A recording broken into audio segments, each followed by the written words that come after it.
Você já teve problemas por falha de comunicação? Você já teve uma conversa com alguém onde essa pessoa sai da conversa entendendo tudo errado daquilo que você havia dito? Você já teve a impressão de conversar com alguém que está te falando uma coisa que não condiz com a expressão que ela está demonstrando? Nesse Café com Impraxers falaremos sobre comunicação e teremos uma convidada mais do que especial.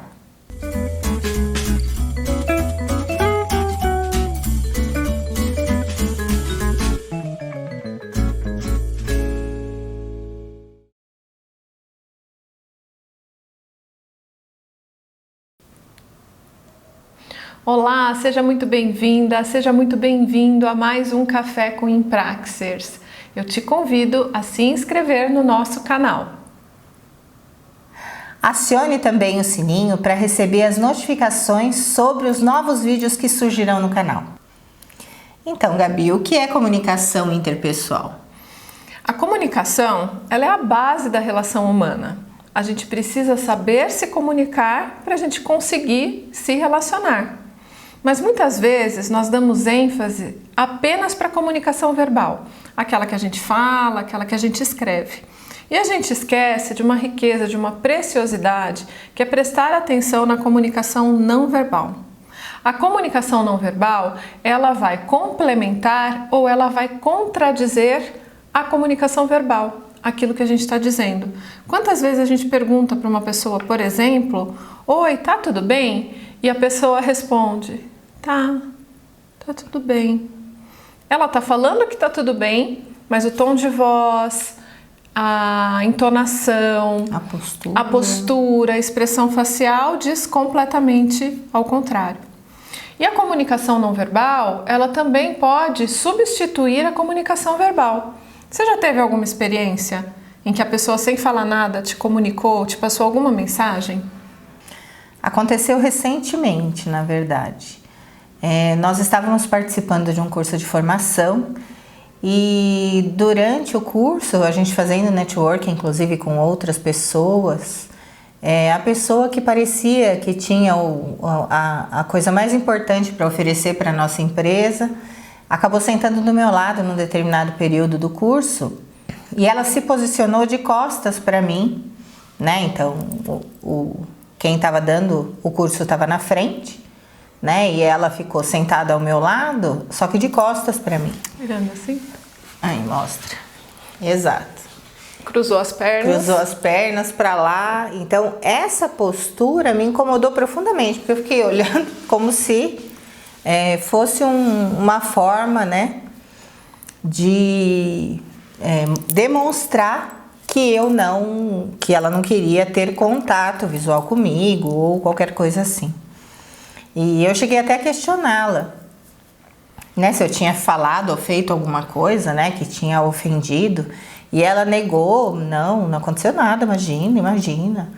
E só que ao mesmo tempo, assim, mais de uma vez eu me dirigia a ela e ela se esquivava, né, quando eu chegava perto. Então, são coisas muito simples, né, muito delicadas, assim, né, que você pode transparecer a partir das suas atitudes qual é o seu sentimento. Qual foi a mensagem que ela te passou com essa atitude não verbal? De se negar a entrar em contato comigo, né? Então, como se eu estivesse incomodando ela, né? Então, ela afastou a cadeira, coisas que não fazia parte, né? Tirou a cadeira de posição, virou de costas, né? Como se eu não devesse estar ali. Foi essa a minha sensação. Entendi. Né? Como se eu não fizesse parte daquele contexto. E muitas vezes nós nem temos consciência daquilo que nós estamos comunicando para o outro. É muito importante esse exercício de tomada de consciência, para que a gente preste atenção no que o nosso corpo, as nossas expressões possam estar emitindo de mensagem para outra pessoa, não é? E pensando na comunicação como um elemento essencial nas relações humanas, a gente tem que trazer isso para a nossa profissão. Então, a enfermagem, ela é uma profissão pautada na relação humana. É uma necessidade, eu diria uma obrigação, sabermos nos comunicar, nos qualificarmos nessa habilidade de comunicação cada vez mais, para que ela possa ser terapêutica e não iatrogênica, não é? Exatamente. Dentro da nossa área de atuação, nós temos um ícone que fala de comunicação e que traz a comunicação não só para a enfermagem, né, mas no geral. E ela se chama Maria Júlia Paes da Silva, foi nossa professora, e ela tem um livro que é magnífico, que chama Comunicação Tem Remédio. Esse livro deveria ser obrigatório durante a graduação e durante a sua vida profissional, porque o enfermeiro precisa se comunicar com clareza, né, intencionalmente, né, não inconscientemente, às vezes trazendo até questões que podem levar o paciente a sofrimento. É isso mesmo, um livro de leitura obrigatória para toda a equipe de enfermagem, para todas as pessoas que vão se relacionar com outras pessoas. E falar da professora Maria Júlia é algo que nos inspira. Se você não a conhece, vale a pena buscar conhecer não só esse livro, mas outros livros importantes que ela escreveu e que contribuem muito para a nossa qualificação profissional, para as nossas reflexões em relação à nossa prática profissional. Ela foi professora titular da Escola de Enfermagem da USP durante toda a sua trajetória de docência, dentre tantas outras áreas de conhecimento e de contribuição que ela traz para a nossa área. E nós tivemos o privilégio de ter a professora Maria Júlia compartilhando conosco uma conversa sobre comunicação não verbal. E foi uma conversa magnífica em que a gente vai oferecer a seguir aqui no nosso canal e na semana que vem no Café com Empraxers, a segunda parte, o final da nossa conversa tão rica. Saboreie, aproveite, aprenda e escute com quem entende de comunicação e que vai partilhar dicas preciosas conosco de como nos comunicarmos melhor a partir da prática consciente da comunicação não verbal.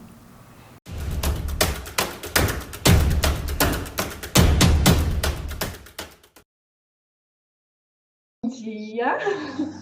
É com muita gratidão e é com muita honra que eu recebo a professora Maria Júlia Paes da Silva.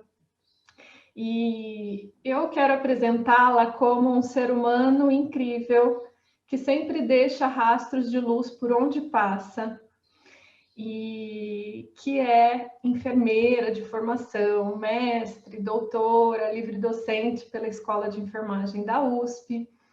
Foi professora titular, né, durante toda a jornada de docência na Escola de Enfermagem da USP, e que dentre as muitas áreas de conhecimento a que ela se dedica, com certeza a comunicação tem um destaque muito especial, né? E eu fiquei muito emocionada quando você se dispôs a acreditar na nossa proposta de trabalho da Empraxis, de levar o cuidado de excelência a partir da transformação dessa equipe de enfermagem. E quando a gente pensa no cuidado de excelência, não tem como não pensar na habilidade de comunicação, né? Então, muito obrigada, muito bem-vinda para esse nosso encontro. Bom dia, boa tarde, boa noite, não sei que horas as pessoas vão estar ouvindo isso, mas imagina se eu não acredito em duas ex-alunas tão queridas que sonham comigo faz tempo a qualidade de uma assistência. Então, lógico que eu acredito, e eu não tenho dúvida, e acho que esse momento está pedindo para que a gente continue acreditando na gente, como nós sendo possíveis remédios para aliviar o sofrimento, para poder minimizar a ansiedade, para ajudar as pessoas a dormirem um pouco melhor, apesar dos desafios. É o que temos para o momento. Então, a comunicação, sem dúvida, é a base desse nosso jeito de entender o cuidado. Isso mesmo. E é interessante porque em todas as experiências que a gente vive no cuidado, na gestão, na educação, de modo muito especial na educação permanente em saúde, a comunicação ela sempre aparece no topo das fragilidades. Então, apesar de ser essencial na base do relacionamento interpessoal, ela ainda é desafiadora quando a gente vai identificar os problemas que precisam de solução dentro de um processo de trabalho da enfermagem, e a comunicação ela ainda aparece no topo desses desafios que a gente tem. E por Sabe isso... que eu me surpreendo, Gabi, porque quando você pega os processos éticos de qualquer conselho da área da saúde, a maioria deles é comunicação. A maioria deles, em todos os conselhos, é comunicação. É o jeito que a pessoa falou, é o quanto não conseguiu deixar claro alguma coisa, é o jeito, as pessoas, os reclamantes, né, os queixantes, eles falam, não, mas é o jeito, o jeito. Então, muitas vezes não tem nada a ver até com o fim do processo, que pode ser a morte, por exemplo. Afinal, todos somos mortais. Mas é a forma como a gente lida com esses conflitos difíceis. Isso é pura comunicação. Então, só para concordar contigo. Verdade. E aí, dentro da comunicação, já que a nossa proposta é acolher a sua presença para nos ajudar a qualificar a nossa comunicação não verbal, eu começo com uma pergunta que pode parecer básica, mas eu acredito ser importante. O que é a comunicação não verbal? Tudo que o outro possa dar um sentido além da palavra é não verbal. Então, se o outro não percebe algo, esse algo pode até existir, o outro não percebe. Mas quando um outro percebe algo em você, ou na forma como você o acolhe, e que passa a ser mensagem para ele, isso é comunicação não verbal. Ou seja, existiu uma mensagem, existiu um contexto, e existiu uma compreensão do que esse ato, gesto, expressão provocou no outro. Eu vou dar um exemplo. Você teve o carinho de me acolher agora na sua sala com um livro meu no fundo, que eu reconheci a capa. Isso é acolhimento. Então, para mim, ele significa alguma coisa. Como ele significa, isso é uma mensagem, que no caso é acolhimento. Então, é um desafio, porque essa linguagem não verbal envolve todas as nossas expressões, de expressões faciais, gestuais, posturais, a maneira como a gente acolhe, ou seja, o contexto que eu estou recebendo alguém, a maneira como eu me coloco para essa pessoa. Eu vi que você também está com uma medalhinha e eu também pus uma pérolinha para poder enfeitar aí, para as pessoas saberem que a gente se arrumou para elas, ou seja, que a gente se preparou para elas. Então, é um grande desafio, porque é uma dimensão que envolve a maior parte da comunicação humana. Ela está falando de todas essas mensagens que o outro, de alguma maneira, interpreta. E ele interpreta a partir do referencial que ele tenha, a partir das experiências que ele tenha, das crenças que ele tenha, das emoções que ele esteja sentindo naquele momento. Então, não existe não comunicação, isso é legal já colocar. Existe não verbalização. Mas se eu estou presente ou estou ausente no encontro, isso é mensagem. Eu já estou comunicando. Eu já estou, porque eu já estou falando. Se eu me importo, eu vou. Por exemplo, eu acabei de falar para alguém, eu passo aqui no teu quarto antes do final do meu plantão para falar um tchau.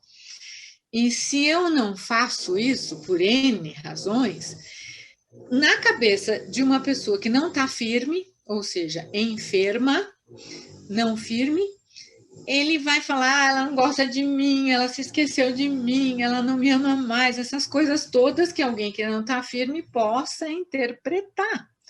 Então, é muito desafiador, porque todos os meus gestos são mensagem. Para quem presta atenção, muita coisa passa pela cabeça.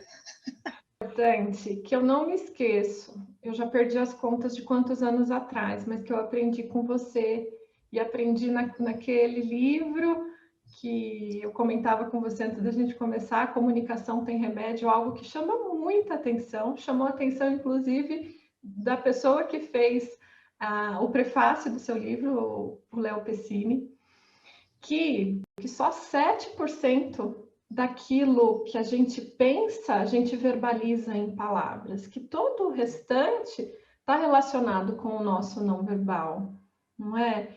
E aí tem um peso muito grande. Porque se a gente realmente põe a mão no coração, a gente sabe que a nossa cabeça é um bando de macaco pulando de galho em galho, né? Todo o tempo a gente fica pensando, mas e se eu vou, não vou, o que ela está falando? Aliás, esse é um dos desafios da escuta verdadeira. Porque muitas vezes eu não escuto, eu já estou pensando que eu vou falar quando a pessoa acabar de falar. Isso não é escutar, porque escutar envolve acalmar a mente, acalmar a mente. Então, essa bagunça do mental não é toda colocada em palavras. E, às vezes, é exatamente nessa bagunça que eu vou percebendo essa sinalização e faço de conta, às vezes, que ela não existe, porque é mais cômodo, porque dá menos trabalho, enfim, mas ela não deixa de existir. Ela não deixa de existir. E isso é um ponto muito importante quando eu penso em vínculo, quando eu penso em atendimento de pessoas não firmes. Porque os vínculos são formados quando você vê na pessoa coerência entre o discurso e a prática. É só a gente pensar em político que a gente não tem dúvida como isso é importante. Porque se eu vejo contradição, eu falo, difícil confiar. Mas se eu vejo coerência entre essa expressão e o discurso, é mais fácil eu começar a prestar atenção, ter interesse e criar os vínculos, que é fundamental quando a gente cuida, porque a gente tem pouco tempo. Então, eu preciso desenvolver habilidades de criar vínculo rapidamente. Como que a gente pode qualificar essa nossa comunicação não verbal, pensando se ela é tão importante nessa criação de vínculo, na criação da confiança que o outro vai ter comigo? Eu consigo aprender a me comunicar melhor? Como que eu consigo, como que eu posso fazer isso? Que legal. Isso era uma das minhas questões quando eu comecei a estudar isso também. Será que dá para aprender esse troço? Dá, mas você tem que querer se conhecer e você tem que querer realmente ser melhor. E aí eu vou trazer para a conversa um cara de antes de Cristo, né? O Sócrates, que falava que só é útil o conhecimento que nos torna melhores. Então, eu falei, não verbal pode ser algo que me torne melhor. E aí eu comecei a ir atrás exatamente do que era considerado um bom cuidado nas pesquisas que existiam por aí. Eu vou dar um exemplo. Tem uma pesquisa que foi feita no St. Joseph, que é um hospice, ou seja, é com pessoas que estão morrendo, que sabem que vão morrer, então que não tem nem a expectativa de gozará. E para elas foi perguntado o que é que elas entenderiam como um bom cuidado. Se elas fossem, por exemplo, explicar para um profissional, por isso eu gostei dessa pesquisa, se fosse explicar para um profissional de saúde o que é um bom cuidado. E é muito louco, porque nos resultados foi uma pesquisa qualitativa feita com análise de discurso, mas as respostas eram comunicação, eram coisas do tipo: cuidar é quando você vem me ver, mesmo sabendo que eu não tenho cura. Ou seja, eu te enxergo além da doença, eu te vejo como um ser humano. Aí eu vou dizer como é que a gente faz para fazer tudo isso. Cuidar é quando você se importa com a minha família. Porque quem está morrendo fica com muitos receios do que é que vai acontecer com a família que vai estar ficando ali. Cuidar é quando você sorri me explicando o que vai fazer. cuidar, e aí, assim, eram discursos todos de pessoas que entendiam essa linguagem como a linguagem do afeto, a linguagem dos sentimentos. Então, é muito lindo, porque se você pega essa pesquisa e mais uma feita com crianças que nasceram cegas, se percebeu que, apesar delas nunca terem visto um outro rosto humano, para falar, aprendeu olhando o rosto da mãe, ou aprendeu olhando o rosto do pai. Essas crianças, quando ficam felizes, sorriem também, mesmo sem nunca ter visto um sorriso. Quando ficam tristes, choram, mesmo sem nunca ter visto um outro chorar. Quando ficam com vergonha, elas abaixam a cabeça, mesmo sem enxergar. Quando elas ficam surpresas, elas também arregalam a sobrancelha, abrem mais o olhar. Tudo isso para dizer que quando eu cuido, às vezes o outro não entende a minha linguagem técnica. Por exemplo, quando a gente eventualmente coloca o esteto numa pessoa, ele não sabe se a gente está pondo o esteto no lugar certo. Ele não sabe dizer se eu devo colocar no segundo espaço intercostal, direito, esquerdo, se no direito eu estou ouvindo mitral, se no esquerdo, assim. Ele não tem essa linguagem. O que ele tem é essa linguagem que é humana. Essas duas pesquisas que eu citei falam disso, falam, olha, quem tem interesse, olha. Quem tem interesse, chega perto. Quem tem interesse, escuta. Quem tem interesse, se volta na direção. Imagina, se mesmo eu gostando do tema e eventualmente sabendo falar alguma coisa sobre ele, se eu conversasse com você olhando para uma árvore até que tem aqui na frente, que realmente eu gosto bastante dela. Mas como é que você se sentiria se eu conversasse com você assim e não assim?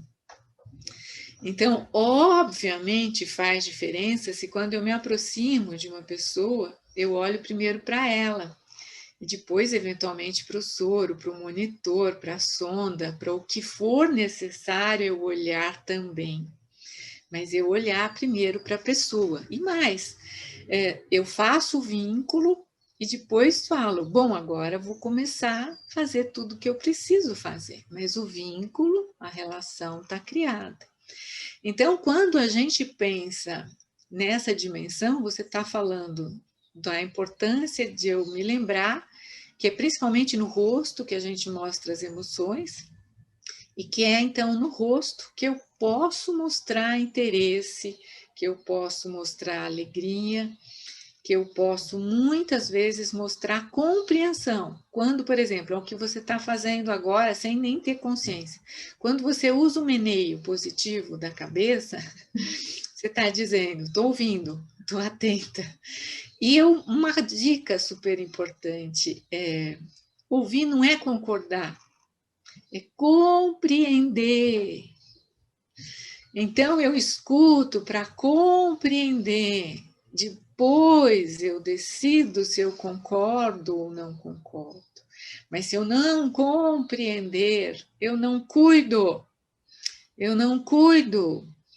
Então, eu não quero me alongar muito, Gabi, você vai fazer perguntas mais específicas, mas tudo isso para dizer que essas pesquisas mostram que a nossa postura diante do outro é veneno, o remédio. E após essa deliciosa conversa com a professora Maria Júlia, que continua na semana que vem, nós temos uma novidade especial para vocês. Gotas de Excelência. Todas as terças-feiras subiremos novos vídeos para o nosso canal da Impraxis com temas de reflexão, de inspiração para sermos pessoas de excelência. Imperdível. Na próxima terça-feira, dia 3 de agosto, contamos com você.